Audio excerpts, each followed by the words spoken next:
All right, guys. Well, we're getting things on their way. Both teams are locked and loaded. It looks like everybody is ready to go in the game. We got Jolt going up against Madness. Two new teams, first time on the show. Thanks for coming out tonight, guys. Appreciate the support. But we got Dirk back on the grind alongside my man Jarrett Duffman. How are we feeling, guys?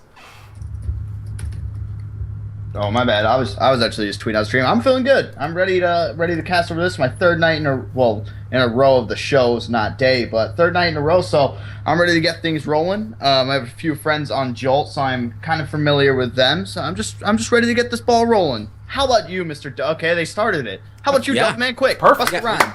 No, we got time. We got time to go make a sandwich and talk about how we're feeling about this match. So I'm going to go make a sandwich. I'll be right back. No, I'm excited. Me and Dirk, this is our second time casting together. So very excited about that because me and him have like to have a lot of good times.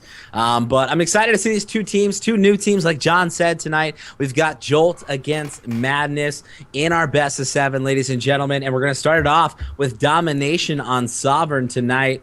I've never seen any of these teams. So you're familiar with Jolt, Dirk. What are you expecting to see from this show match? Okay, when I say I'm familiar with Joel, I haven't really seen them play. I just know the people. When I say I know them, what I mean is I don't know them. Don't get me wrong, I'm familiar with them, but I'm just not really sure how they play. Never really seen. I know that Gravity actually he streams GBs and I've never really seen him scrim. They have gone to lands and stuff. I know at MLG they placed 39, but that was a different roster, and then UMG they placed 40th, and I'm not sure if that was the same roster now, but I'm just going from what their Twitter said. So it's what you kind of expect for an AM team, I guess you could say. So I don't know. Predictions real quick. If you just want to throw that out there, I'm just gonna say Jolt's gonna take this 4-1. I'm not sure what you want to say.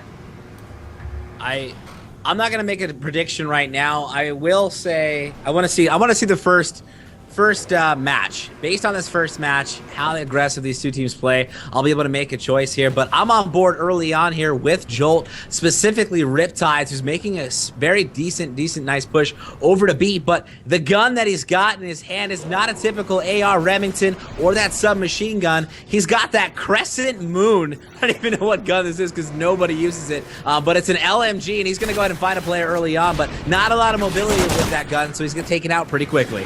Yeah, definitely. They are actually using 3 subs, and I'm guessing Riptides is kind of playing the AR role, but obviously with an LMG. So we're going to look for him to try to not go anywhere near close range, just try to get those important kills that are coming from that blue side as well as the green side. So right now I'm going to go ahead and jump on board with Mayhem. He's going to be underground right now, and he was actually able to get that B capture, so he already has 2 captures to his name, so doing the OBJ work right now. And now he's just going to play it slow, watch this caution, because he knows that they're going to be spawning from the right or left, and he's going to be able to see if anybody actually crosses. So right now he's doing an excellent job, and now they're going to go for the C, and I'm guessing that he's going to neutralize this. He's going to try to neutralize it. Unfortunately, he's going to get taken out there pretty quickly, so I'll switch over to Glow. But they did a great job. That's a heads-up play by Mayhem right there. Getting in a C spawn, making that team push back there, gives that Jolt squad a lot more time on that A and B flag, and just furthers their lead as it's now 22-12 with a nice little comfortable 10-point lead. But unfortunately, they're losing this B flag, and they've got to make a play happen. Yeah, definitely. I did just jump on board with Loki since he was the player for Team Madness that was actually on that B-bomb site. Flag site, I guess that's what I call it. It's kind of a little mouthful, but anyway, he was actually on there, but he'd have an AR, and that's something you don't really want. You don't really particularly want your ARs in such a close range. Obviously, submachine gun is going to dominate any given time of day. So you obviously just want them not as far away, but you just want them watching those major spots. And having your AR in there, it could do you some justice. It really depends. The Remington is an excellent gun, and it has the ability to kill people so fast. But just like that, 3 players from Madness do go down, and Cynics is trying to get this A flag so they can finally call something home. They're just like ET right now, the ET phone home. That's what they're trying to get. They're trying to get this flag, so they are able to take A, and right now they have C as well, and it looks like they're going for the domination right now, Duff. They're going for the domination. I'm switching over to Madness, specifically Luan. Sounds like some French guy. He's pushing over the C flag. It is neutral. He's going to try to capture some kind of base flag. They have control of B, but really trying to maintain at least a 2 flag cap for the remainder of this game. Will catch them up in the lead as it's now 38-31, still in favor of Jolt, but Madness on their way back, and they're doing it pretty impressively. Yeah, definitely. This is what I would want if I was a player. I'd want to hold them inside of that A site, get C and B, and just camp your buttocks off. I was about to say the A word, but I'm not a guy who likes to shout profanities on stream and stuff. But anyway, I'm going to stay on board with Luan, the player that we were just on board with before that we were watching. They're using an MTAR with a foregrip, and I'm not sure what else he's using. Usually we see the foregrip as well as a muzzle brake, but I believe he's probably using something like FMJ, somewhere along those lines. So we have a minute 45 left to play in this first side of the Sovereign Domination, 47-45 in favor of Jolt right now. And I'm still on board with Luan, but let's go ahead and switch it up because he does go down. Let's go with how do you say it? Logi? I'm going to say Logi. Is that Logi? Well, wait. Okay, I just got really confused. My map glitched and they said that there was 5 arrows, and I was like, whoa, Hydra's playing or something? But anyway, I just got really confused there. Duff, you take it over while my mind just recovers. Hey, no problem. Jolt's doing a great job over here. They had an entire team kill, which really helped them solidify their lead a bit. It's now 60-53 in favor of Jolt. Unfortunately, 3 of their 4 players go down, and on the opposite end, that's Hobsta doing the major work on his team, putting in the OBJ work with that Remington, but also slaying. He's 10-8, just trying to hold map control as he picks up another kill, doing a great job over here for his squad.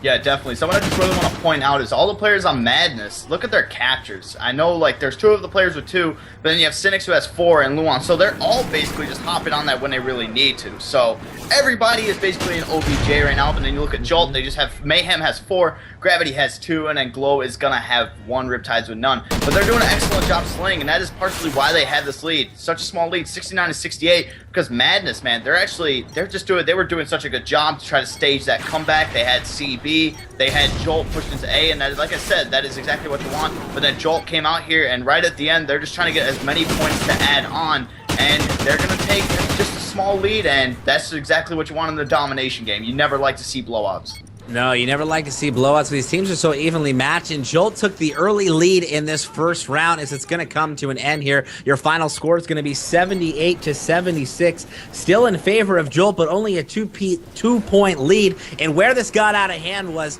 at some point, Jolt was only worrying about the kills while Madness was putting in the major objective work, getting on the flags, trying to stay active on those flags while the entire Jolt squad just kind of running on the map looking for those kills. That's where you got to communicate. That's where you got to make a decision. And when you're indecisive as far as which flag your team's going to hold, it's going to cause those kind of problems. You're going to have chaos, and you're not going to be able to get on a flag and ultimately keep that lead that you so desperately worked for in the beginning of that. So Jolt's going to take the 2-point lead here. We're going into the second side of Sovereign Domination.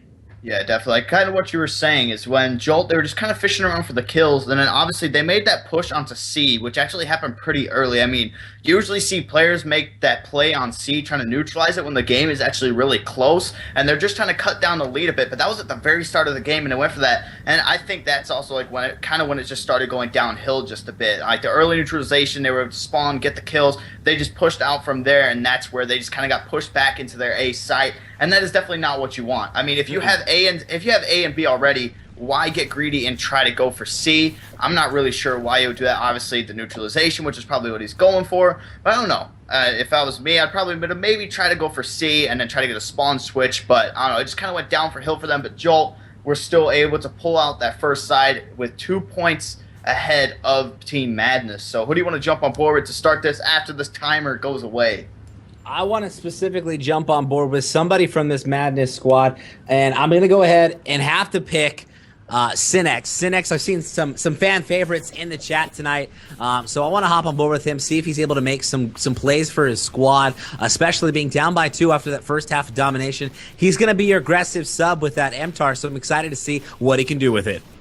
Yeah, definitely. Something I always have trouble picking out is like the icon for the stun grenade and the icon for the smoke. I don't know why. I can never tell the difference. So I'm not sure if he's running a smoke or a stun. I'm just going to go ahead and say stun. But I don't know why. But Cynex right there did try rushing down to the bottom. There's going to be Glow shutting him down. And straight from there, Glow is going to be able to climb up that ladder and get on that B side. The kills are going down. It's going to be Madness picking off 3. Hobster with the 2-piece. So now it's just going to be Riptides left. Last alive. He has the LMG shooting through the smoke, and he's able to pick up a kill. So great start to this match by Madness. Yeah, Madness doing a great job getting on this B flag. Unfortunately, looking the wrong way as Logi's going to go down. But they were able to capture that B flag, which is huge. That early on lead is going to give them that momentum they need in the second half to be able to take the lead and win this domination here on Sovereign. It's now 11-6. They've taken the lead early on. They've just got to maintain. Specifically, I'm on board with Luan over here, who's sitting in this B flag, waiting for someone to push in. Going to find one player, and this is just easy camp central. He's going to play this perfectly. Unfortunately, going to get taken out for running around with his reload. Yeah, definitely. So right now, Gravity is actually going to be pushing onto that A flag, just going to neutralize it as kind of a distraction. Now, this is where you really want to make your players on your team really try to push that B site, because that is basically what this does. It's just such an easy distraction, and look at that. Gravity was just playing so patient there, waiting for him to hop on so he could get the easy pick. But this is where you really want to try to capitalize on B, because the main focus, if they get kind of nervous, is going to be, hey, we need to get our home flag. Like, that's pretty important. So usually you see teams just go, but look at Gravity. He's just going for the kills right now, and he's doing a great job. I mean, right, but he's not capturing that flag. Yeah, the scores are going one by one. Obviously, in this map, AC is not favorable. It's not really going to work out very much. But I love what Gravity's doing right now. He's doing an excellent job. People might say he's kill whoring, but it's just smart plays. That's what I say. Because look, the score's just going up one by one each 5 seconds. So, but now he is going to hop onto this A flag. Finally going to hop onto it, waiting for his team to be in a position is probably what he was doing, as they now have that A and B flag right now. So this is a good spot for them. They're only down by 7 points. This is 23-30 in favor of Madness. They've still got plenty of time to continue to push on, control this map with 2 minutes and 45 seconds left. They've just got to execute, and more importantly, they've got to gain better map control. Right now, I'd like to see these ARs a little bit more down these blue streets and red streets, as they'll have a better angle of anybody trying to run up on B, leaving the only place for them to come up on B is underground, which your subs can handle. You just got to trust your teammates. Yeah, definitely. Something about Madness. I honestly have never really seen 2 ARs being ran on this map. With some teams, I mean, when it was me and you who casted Denial. So when we saw Denial, we saw Fizzard kind of go from the sub to the AR, so showing a little bit like versatility there and stuff. But I always love bringing up the versatility, but it was gonna be Flawless, the main AR player. So you don't really see 2 ARs usually on this map. Obviously, it could be good, so you can have one watch blue and one watch the green side as well. But right now, let's go ahead and jump on with Luan. He was on that B bomb side. I'm gonna stick with him through the respawn, and they are able to get this B flag. So now they have CB, and now we're gonna see Jolt in the same situation they were in before. They have the A flag. Now, if Madness can get things set up, they're gonna be able to hold them in and then sort of spawn kill. You're going to hold them in, and they've got little time to do it, as it's 50-45 now. Now in favor of Jolt. 1 minute and 30 seconds left, though. This Madness squad has enough time to do it, as they've got control of C and B, and they're slowly dwindling this lead, as it's now 49-52 with 1 minute and 30 seconds left. If they can hold this for at least another 30-45 seconds, they will take enough of a 2-point lead from the first half that they lost and be able to win this game.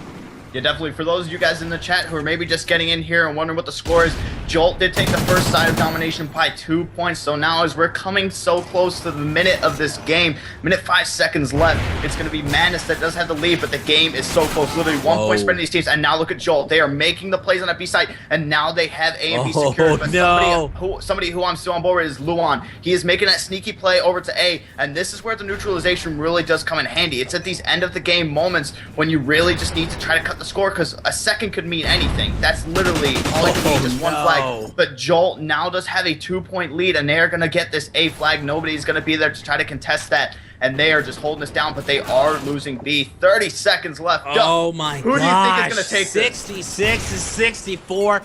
This Madness squad's got to hop on this, and Hobbs, so they got the B and C flag.